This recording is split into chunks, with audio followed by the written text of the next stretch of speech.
नमस्कार दोस्तों, हमारे यूट्यूब चैनल में आपका स्वागत है। आज हम आपको बहुत ही प्यारा सुंदर सा चुटकुला गीत सुनाएंगे। यह गीत आपको कैसा लगे, जैसा भी अपनी राय कमेंट में जरूर देना।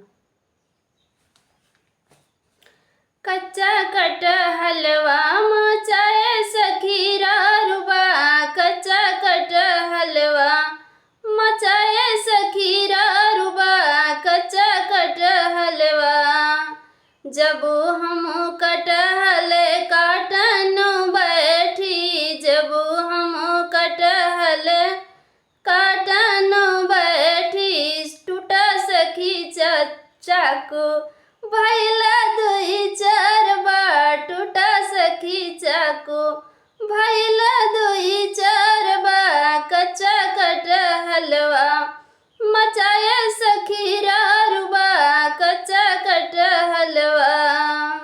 जब हम कटहल छौकन बैठी, जब हम कटहल छौकन बैठी, जरा सखी साड़ी हमार चटकदार बा, जरी सखी चुनरी हमार चटकदार बा।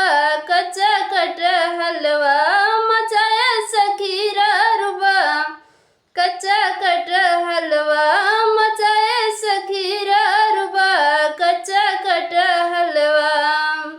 जब हम कटहल चीखन बैठी, जब हम कटहल जेवन बैठी, ससु मोरी झगड़ा मचावे धुआंधार बा, ससु मोरी झगड़ा मचाए धुआंधार बा, ससु मोरी झगड़ा मचाए धुआंधार बा।